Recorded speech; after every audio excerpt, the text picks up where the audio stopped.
You think everything's fine until it isn't. At 71, Eleanor still looks sharp.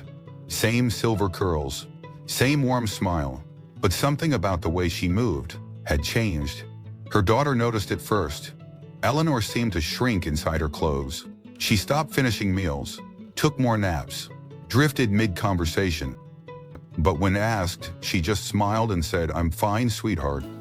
The truth is, most seniors don't just pass one day out of nowhere. The body doesn't always scream, it whispers.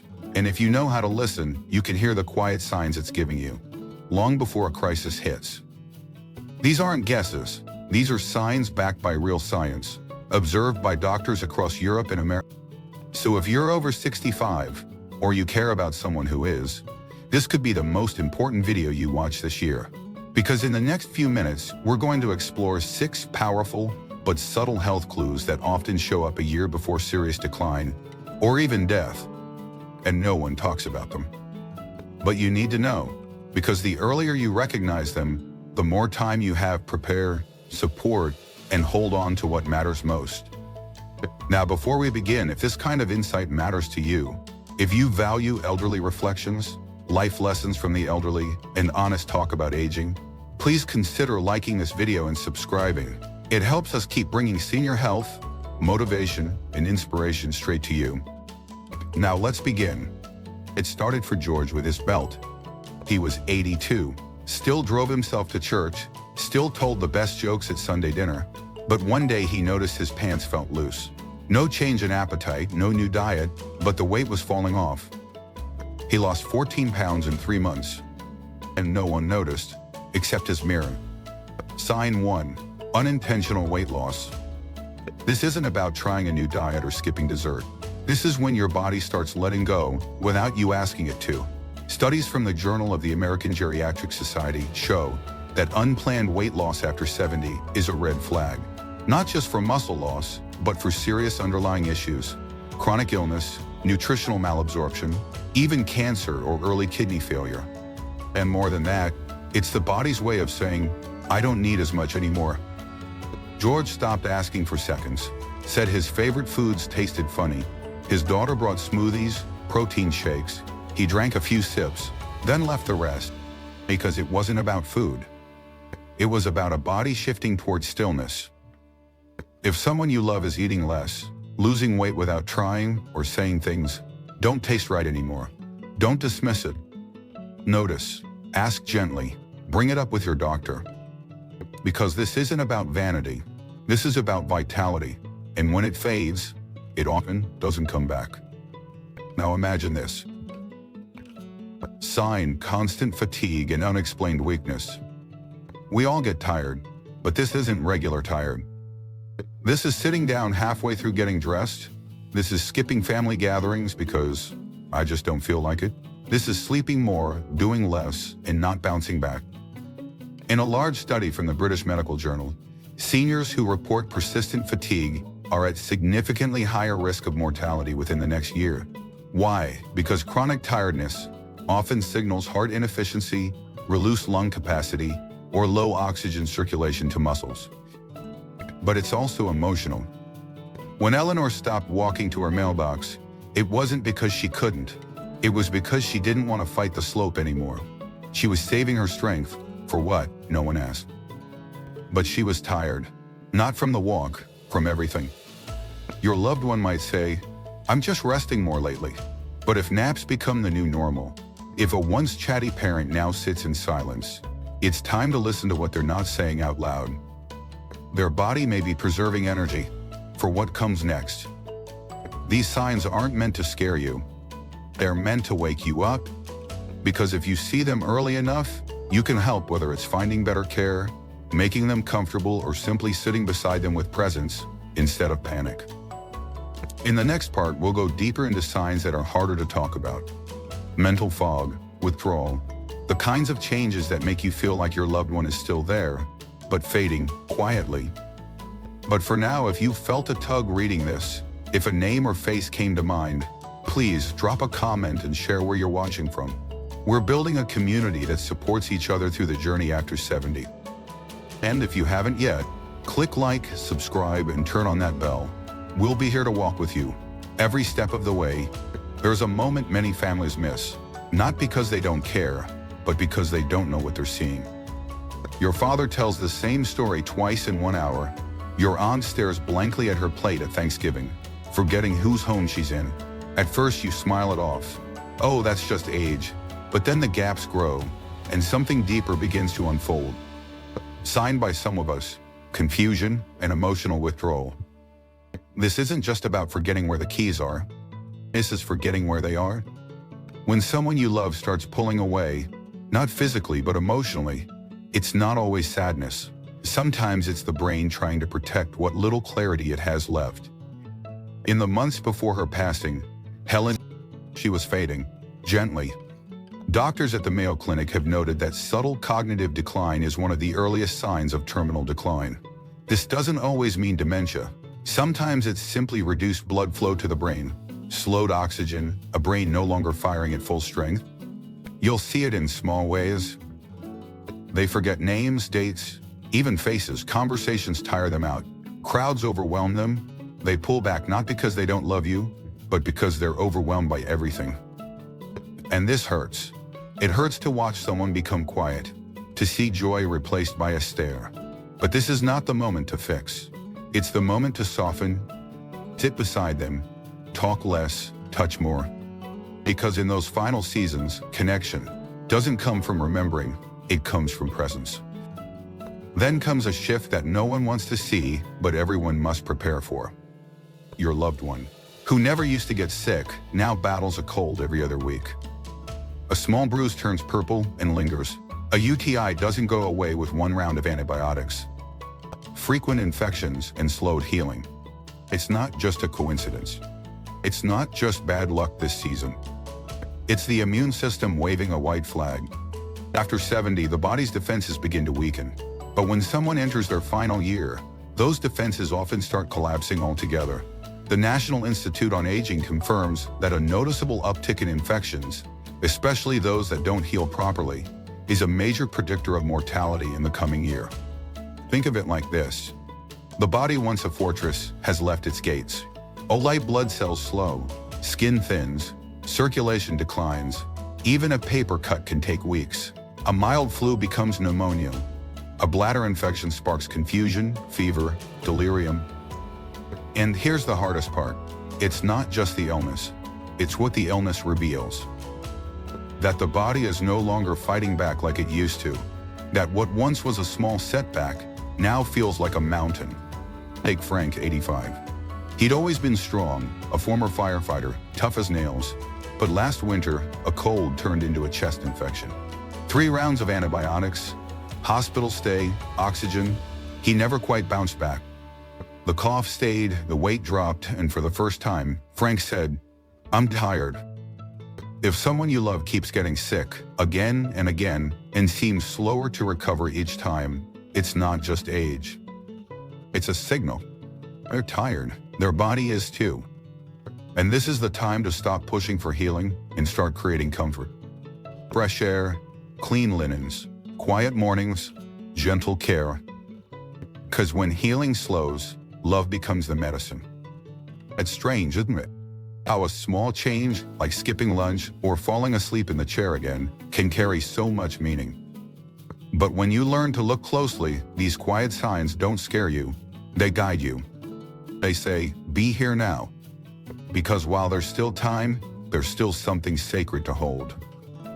In the next part, we'll go into the final 2 signs, ones you can hear and see. A change in breath, a change in color, the kind of shifts that say, we're close now. But for now, let me ask, are you watching this with someone in mind? Comment below and share where you're watching from. We read every story. And if you haven't already, like this video and subscribe, because here, we honor senior health, elderly wisdom, and the quiet truths no one else says out loud. You're not alone. We're with you. The room gets quieter. You notice it in the way they breathe, the way they sit, and how their fingers grow cool, and their words fewer. This is the stage no one wants to talk about, not because it's scary, but because it's sacred. We're not talking about dying. We're talking about what it means to stay when the body begins to leave. Because after the mental fog and emotional withdrawal, after the weight loss, the fatigue, and the infections, there's a shift you can hear if you're quiet enough to listen. 6-5 labored or irregular breathing. It started for Thomas with a wheeze. Not a dramatic gasp, just a soft, shallow breath that came after climbing 3 steps. Then it came while brushing his teeth. Then it came while simply sitting still. He said it felt like a weight on his chest, like he needed to breathe twice to get enough air. So he started sleeping upright, adding pillows, asking for windows to be cracked, even in December. What Thomas and his family didn't realize is that breathing changes are among the most telling signs that the body is preparing for its final rest. According to the Cleveland Clinic, irregular breathing patterns, also known as Cheyne-Stokes respiration, often begin to show weeks or even months before passing. These aren't sudden symptoms. They build slowly, a shortened breath here, a longer pause there, and you might notice breaths that are more shallow, rapid, or gasping. Long pauses between inhales, mouth breathing during sleep, or gurgling when lying flat. Complaints of chest tightness or the inability to take a full breath. These signs don't always mean immediate danger, but they do mean the body is reprioritizing. Slowing oxygen intake, letting go of non-essential effort, focusing on staying calm, not strong. You might feel the instinct to panic, call an ambulance, rush to a doctor. And yes, medical support matters. But more than that, what they need is ease. A quiet room, a warm hand, the reassurance that they're safe. Because when someone struggles to breathe, they're also struggling to feel safe. So sit close, keep voices low, use soft music, let them lead the moment. Thomas's daughter used to sing to him quietly. At night, just hymns, no big moments, but his breathing slowed when she sang, his shoulders dropped, and in that stillness, they found something doctors couldn't prescribe. Sign. 6, skin color changes, cold hands, and feet. Circulation is slowing. Now let's talk about what you see. Because sometimes the body stops whispering and starts showing. A few weeks before Margaret passed, her daughter noticed something strange. Her fingertips, always warm, felt cool. Her feet were pale, almost bluish. She had stopped wearing socks, said she couldn't feel the cold. And her skin? It wasn't just thinner, it looked almost translucent. These aren't cosmetic changes, they're internal. They're signs that the heart is no longer pumping blood to the outer parts of the body with strength, that circulation is declining, and the body is focusing its limited energy on the core, the heart, lungs, brain. It's a phenomenon hospice nurses know well. They call it mottling, a patchy or purplish look to the skin, especially on the legs and arms. Mayo Clinic and National Hospice Foundation literature both describe these changes as common indicators of the final weeks or even days of life. Here's what you might notice. Cold hands and feet even in a warm room. Blotchy or purple patches on the skin. Lips or nail beds taking on a bluish tint.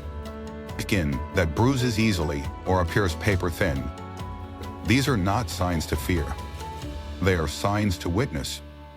Because when the body no longer focuses on warming the hands, it's focusing on holding on with what little strength it has left. This is when the world narrows. From plans and schedules to minutes and breaths. From stories and errand to quiet moments and presence. If you notice these signs, don't panic. Don't reach for big actions. Reach for small comforts. A warm blanket, soft socks, a familiar scent in the air, a bedside chair that says, "I'm not going anywhere." So what do you do when all the signs are there?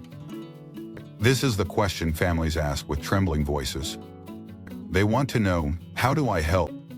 And the answer is not a checklist, it's a way of being. You become the comfort. Because at this point, it's not about fixing. It's about feeling safe, feeling seen, feeling held. Your loved one doesn't need perfect words. They need your presence, your voice, low and steady, your hands strong and warm, your breath, calm, Let them rest. Let them be. Because when someone's body is letting go, what matters most is what stays, and what stays is you. Dignity in the last days. We talk about pain management, about legal paperwork, about hospice options. But we don't talk enough about dignity. About letting your father wear his favorite shirt, even if it's wrinkled. Letting your mother keep her pearls on, even in bed. Calling her Mrs. Langston like you always did, not sweetie or darling. Because dignity is not about formality. It's about respect. Respecting that even as the body fades, the person inside is still there. Still present. Still full of memory. Still deserving of love without pity. So ask before helping them bathe. Play before fluffing a pillow they haven't asked you to touch. And look into their eyes when you speak. Because you're not caring for a patient. You're honoring a life. What you'll remember and what they'll feel. You won't remember the exact moment they stopped eating, but you will remember the moment they smiled at you. One last time. You won't remember every medication or schedule, but you'll remember the night you sat beside them in silence, and it felt like 1,000 conversations happened anyway. You'll remember the last hand squeeze, the last I love you, and if they can feel one thing, just one thing, it will be you choosing love over fear, choosing presence over panic, choosing comfort over control. This isn't the end, it's a transition. No one walks this road easily, but everyone walks it eventually. And how we walk it, with our loved ones, with ourselves, says everything about who we are. So if someone in your life is showing these signs, don't run from it. Sit with it. Let this be the season you choose gentleness, stillness, deep listening, because this chapter, though quiet, is powerful. And what you give in these final moments echoes forever. If this video brought you clarity, comfort, or just a deeper understanding of what you're seeing, please like this video and subscribe. We share elderly wisdom, motivation, and reflections that honor the journey after 70. Drop a comment below where you're watching from. Who are you thinking about right now? We're here to walk this road with you. Here's to presence, to love, and to lives well lived.